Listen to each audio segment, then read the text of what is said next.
আসসালামু আলাইকুম।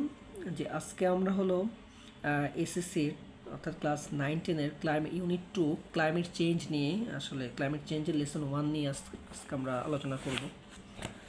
তো যেখানে লেসন 1 রয়েছে হলো the grid of the mighty reverse, অর্থাৎ এখানে যে বড় বড় নদীগুলো বাংলাদেশে রয়েছে তাদের যে প্রতি বছর আমরা দেখছি যে তাদের লালসার শিকার হচ্ছে, লোভের শিকার হচ্ছে, তারা গ্রাস করে নিয়ে যাচ্ছে আমাদের বিভিন্ন ব্যক্তি মানুষের জীবন এবং সম্পত্তি।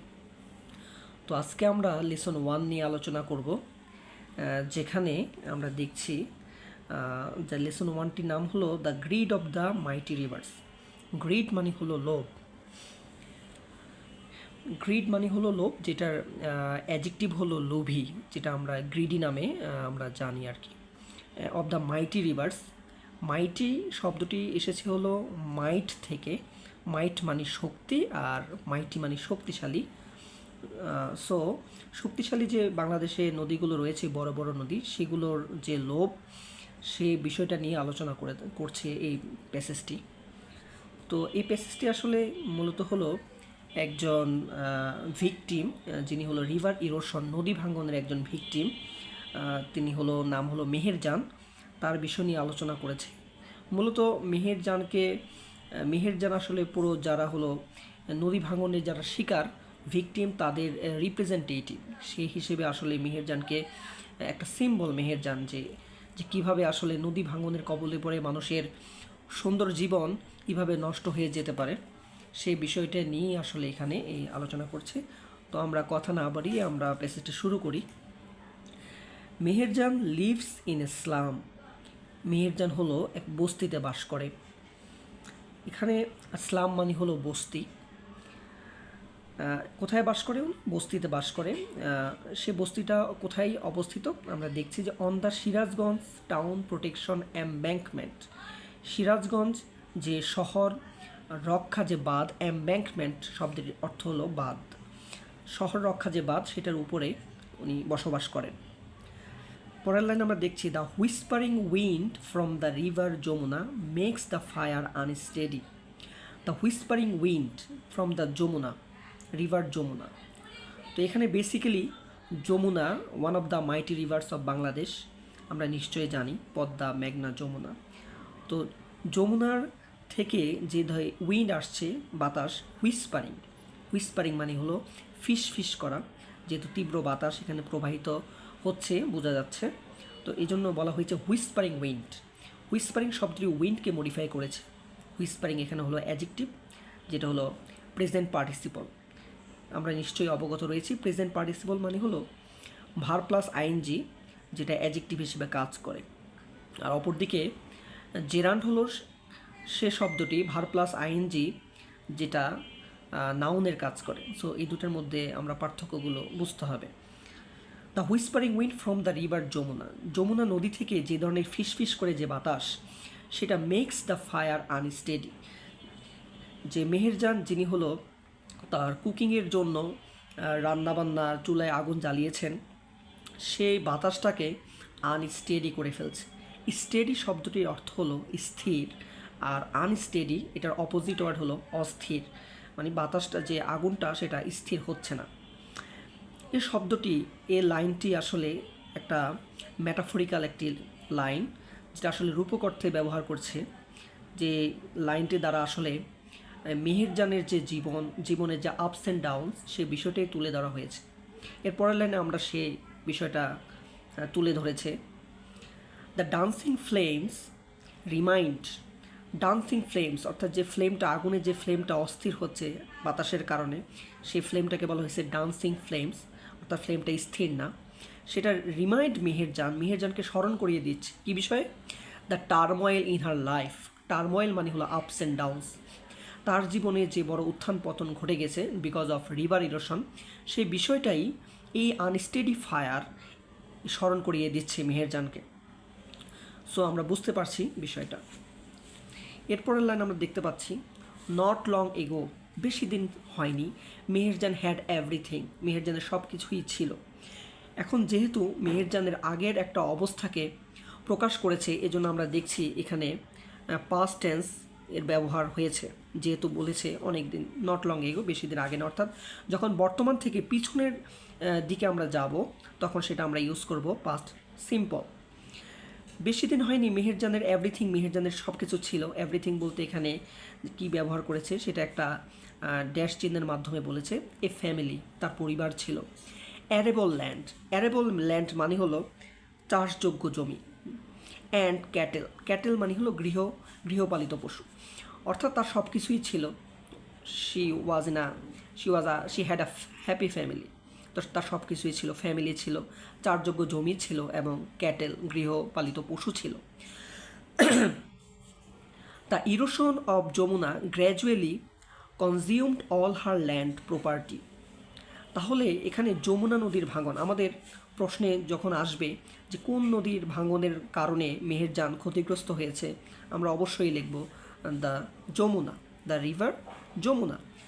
তাহলে ইরোশন মানে হলো ভাঙন, ইরোশনের ভার্ব হলো ইরোট, এটা আমরা একটু পরেই দেখব। এখানে আরেকটি শব্দ রয়েছে ইরোশনের ভার্ব ইরোট। ইরোট মানে ধীরে ধীরে ক্ষয়প্রাপ্ত হওয়া, আর ইরোশন মানে হলো ক্ষয়প্রাপ্ত। দ্য ইরোশন অফ যমুনা, যমুনার যে ভাঙন, gradually consumed all her land property, তার যে বসতভিটা রয়েছে, যে সম্পদ রয়েছে, সকল কিছু গ্রাস করে ফেলেছে। কনজিউম শব্দ মানে ভোগ করা, খেয়ে ফেলা। তো এখানে ধীরে ধীরে, একদিনে নয়, ধীরে ধীরে যমুনা নদীর ভাঙন তার সকল ভূ সম্পত্তি খেয়ে ফেলেছে। ইট finally claimed her only shelter during the last monsoon. Shelter মানে হলো আশ্রয়স্থল, ক্লেইম মানে হলো দাবি করা। গত মনসুন মানে হলো বর্ষা, গত বর্ষায় তার একমাত্র যে আশ্রয়স্থল সেটাও অবশেষে কনজিউম করে ফেললো, ক্লেম করে ফেললো river Yamuna. It took the river only a day, একদিন তার লেগেছিল টু ডিভার, ডিভার মানে হলো কনজিউম, খেয়ে ফেলা, গ্রাস করা। ডিভার, অনেকে এটা উচ্চারণ করে ডিভাউর, সেটা কিন্তু একটি ভুল উচ্চারণ, উচ্চারণটি হবে ডিভার। ডিভার মানে হলো কনজিউম করা, এনগালফ করা, গ্রাস করা। Meher's house, trees, vegetable garden and bamboo Bush. Bamboo Bush মানে হলো বাঁশের ঝোপ। তাহলে এটা শুধুমাত্র কয়দিন লেগেছিল? একদিন লেগেছিল। যমুনা নদীর একদিন লেগেছিল যে মেহেরজানের ঘর বাড়ি সম্পত্তি ব্যাম্বু বুশ সকল কিছু গ্রাস করার জন্য, তার অনলি এ ডে, একদিন লেগেছিল। She had a family, happy family once, একসময় তার একটা সুখী পরিবার ছিল। ওভার দ্য ইয়ার্স, বছরের পর বছর। শি লস্ট হার হাজব্যান্ড, তার হাজব্যান্ডকে সে হারিয়েছে। হার ফ্যামিলি, তার ফ্যামিলিকে হারিয়েছে। তাহলে প্রশ্ন আসতে পারে যে কিভাবে হারিয়েছে। এখানে বলা আছে টু ডিজিজ, রোগের কারণে হারিয়েছে। এই রোগটা কিভাবে আসলো? That ক্রুল hunger and poverty ব্রট to the family. এই রোগগুলো হয়েছে মূলত তার ক্রুল হাঙ্গার, কঠিন যে তার দারিদ্রতা। আমরা শব্দটা হাংরি শব্দের সাথে খুব পরিচিত। হাংরি মানে ক্ষুধার্ত, হাংরির নাউন হলো হাঙ্গার, ক্ষুধা, আর হাংরি হলো অ্যাডজেক্টিভ। অ্যান্ড পোভার্টি, আমরা সবাই পুয়ারের সাথে খুব পরিচিত, পুয়ার মানে গরিব, নাও যেটা অ্যাডজেক্টিভ, পোভার্টি মানে হলো দারিদ্রতা, যেটা হলো পুয়ারের নাউন। তাহলে এই ডিজিজটা, যে ডিজিজের কারণে তার পুরো পরিবার মারা গিয়েছে, সে ডিজিজটা এসেছে দুটি কারণে।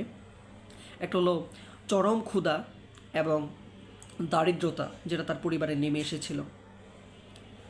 নাও she is the only one left to live on with the loss and the pain. সেই একমাত্র জীবিত আছে যিনি কিনা লস এবং পেইন নিয়ে সে সারা জীবন তাকে বাঁচতে হবে। The greedy Yamuna has shattered her dreams, shatter মানে চূর্ণ বিচূর্ণ করা, ব্রেক ইন্টু পিসেস। এই যমুনাকে গ্রিডে বলা হয়েছে এই কারণেই, কারণ সে হলো মেহেরজানের সকল সম্পত্তি, সকল কিছু গ্রাস করে ফেলেছে, এই জন্য বলা হয়েছে গ্রিডি যমুনা। এখানে মূলত পার্সনিফিকেশন ইউজ করা হয়েছে। নর্মালি গ্রিডি শব্দটি মানুষের ক্ষেত্রে ব্যবহার করা হয় লোভী, যে কোনো কিছুর উপর লোভ করে, কিন্তু আমরা দেখছি যে এটা যমুনা অর্থাৎ একটা নদীর ক্ষেত্রে ব্যবহার করা হয়েছে।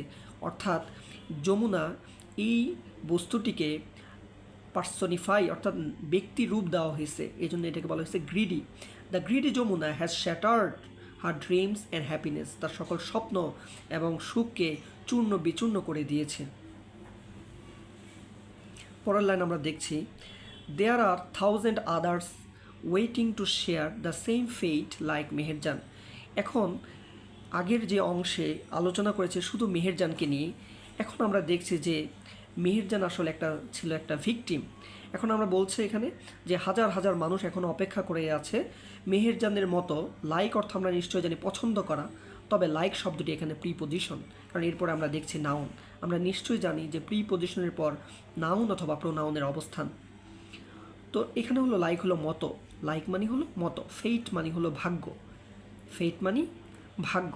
তাহলে এখানে বললো মেহেরজানের মতো, মেহেরজান যে ধরনের ফেট বরণ করে নিয়েছে, যে তার ড্রিমস এবং হ্যাপিনেস চূর্ণ বিচূর্ণ হয়েছে, ঠিক তেমনি মেহেরজানের মতো হাজার হাজার মানুষ এখন অপেক্ষা করে আছে যারা নদী তীরবর্তী অঞ্চলে বসবাস করে। Bangladesh is a land of rivers, Bangladesh হলো নদীমাতৃক দেশ। সাম অফ হুজ ব্যাঙ্কস, যার কিছু তীর ওভারফ্লো উপচে পড়া, ওভারফ্লো মানে হলো উপচে পড়া, আর ইরোড মানে হলো ধীরে ধীরে ক্ষয়প্রাপ্ত হওয়া।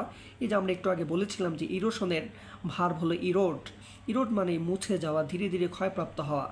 ডিউরিং মনসুনের সময় বাংলাদেশ যেহেতু নদীমাতৃক দেশ, এখানে রয়েছে শত শত নদী, সেই নদীগুলো যখন মনসুন হয় তখন হ্যাভি রেইনফল হয়, সেই রেইনফলে সেগুলো ওভারফ্লো হয়, ফ্লাডেড হয় এবং নদী তীরবর্তী অঞ্চলগুলো ইরোড হয়, সেখানে ইরোশন দেখা দেয়। Erosion is a harsh reality, ভাঙন হলো একটা কর্কশ একটা বাস্তবতা, কঠিন বাস্তবতা। কাদের জন্য? ফর দ্য পিপল, ওই সকল লোকের জন্য living along the river bank, যারা নদী তীরবর্তী নদীর সাথে বসবাস করে, নদী তীরবর্তী অঞ্চলে বসবাস করে। ডিউরিং ইচ মনসুন, প্রত্যেক মনসুনের সময়ে, ডিউরিং একটা প্রিপোজিশন, ডিউরিং মানে কোনো সময়ের মধ্যে, ডিউরিং মানে যেমন আমরা ব্যবহার করি ডিউরিং রমাদান, ডিউরিং হলিডে, তাহলে কোনো সময়ের মধ্যে যখন কোনো কাজ সংঘটিত হবে তখন আমরা এই প্রিপোজিশন ডিউরিং ব্যবহার করব। ডিউরিং ইচ মনসুন, প্রত্যেক রেনি সিজনে কি হচ্ছে? Many more villages are threatened, হুমকির সম্মুখীন হচ্ছে, কাদের দ্বারা? বাই দ্য মাইটি রিভার্স, শক্তিশালী নদী। সেই নদীগুলো কেমন? লাইক মানি যেমন, আমরা একটু আগে সেটা আলোচনা করেছি, যেমন the Yamuna, the Padma, the মেঘনা। তাহলে প্রশ্ন আসতে পারে যে কয়টি নদীর কথা এখানে আলোচনা করেছে? 3টি নদী, the Yamuna, the Padma, the মেঘনা, এই 3টি নদী, 3 রিভার্স হবে answer. It is estimated that, estimate মানে হলো অনুমান করা, এটা অনুমান করা হয় যে river erosion makes at least 100,000 people homeless every year. বাংলাদেশে প্রতি বছর রিভার ইরোশনের কারণে 1 লক্ষ লোক হোমলেস মানে হলো গৃহহীন হয়। ইনফ্যাক্ট, সত্যিকার অর্থে, ইনফ্যাক্ট যদি গ্রামাটিক্যাল পরিচয় আমরা বলি, এটা একটা কানেক্টর যেটা সেন্টেন্সের শুরুতে সেন্টেন্স অ্যাডভার্ব হিসেবে ব্যবহার করা হয়েছে। ইনফ্যাক্ট মানে হলো ট্রুলি, সত্যি কথা, indeed, in fact, actually. River erosion is one of the main dangers, অনেকগুলো বাংলাদেশের ডেঞ্জার আছে, এর মধ্যে একটা হলো river erosion caused by climate change. Climate চেঞ্জের কারণে যতগুলো ডেঞ্জার আছে এর মধ্যে একটি হলো river erosion. If we can not take prompt action, prompt মানে হলো খুব স্পিডি, দ্রুত অ্যাকশন যদি আমরা না নিতে পারি, to adopt to climate change, adopt to মানে খাপ খাওয়ানো, অ্যাডপ্টের সাথে সবসময় টু হবে, এটা অ্যাপ্রোপ্রিয়েট একটা প্রিপোজিশন। অ্যাডপ্ট টু, খাপ খাওয়ানো, যেমন আমরা ব্যবহার করি অ্যাডজাস্ট টু, খাপ খাওয়ানো, অ্যাডপ্ট টু। আমরা যদি ক্লাইমেট চেঞ্জ, এই যে ক্লাইমেট যে চেঞ্জ হচ্ছে বিভিন্ন কারণে, সেটার সাথে যদি আমরা যদি এই খাপ খাওয়ানোর জন্য পদক্ষেপ না নিই, তাহলে কি হবে? There will be thousands of more Meherjans in our towns and villages every year. প্রতি বছর মেহেরজানের মতো হাজার হাজার মেহেরজান আমাদের শহরে এবং গ্রামে তৈরি হবে। মেহেরজান যেভাবে তার সব কিছু যমুনা নদীর তীরে হারিয়েছে, ঠিক তেমনি আমাদের এরকম হাজার হাজার মানুষ যারা নদী তীরবর্তী অঞ্চলে বসবাস করে, তারাও রিভার ইরোশনের কারণে, এই ক্লাইমেট চেঞ্জের কারণে যে রিভার ইরোশন যেটা তীব্র হচ্ছে, সেটার কারণে তারা ক্ষতিগ্রস্ত হবে। তাহলে আশা করি আমরা এই প্যাসেজটি বুঝতে পেরেছি, the grid of the mighty reverse. তাই সেইভাবে আমরা আশা করি যে আপনারা এই প্যাসেজটি সুন্দর করে বুঝতে পেরেছেন। যদি আপনাদের কোনো ধরনের প্রশ্ন রেইজ করে তাহলে অবশ্যই আপনারা কমেন্ট সেকশনে জানাবেন। ধন্যবাদ।